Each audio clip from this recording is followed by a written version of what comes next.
1Password keeps all your important information at your fingertips. Anything you want to store securely is always available when you need it. To save something like your passport, driver's license, or bank account information, open 1Password. I'll add a passport as an example. Click the New Item button and choose Passport.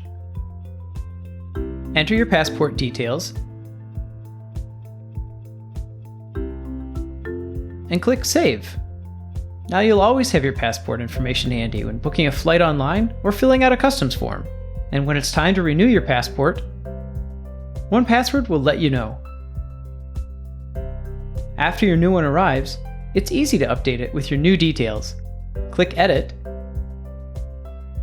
make your changes, and click Save. Now you're cleared for takeoff. Try it on your own and discover all the ways you can use 1Password to make your life a little bit easier.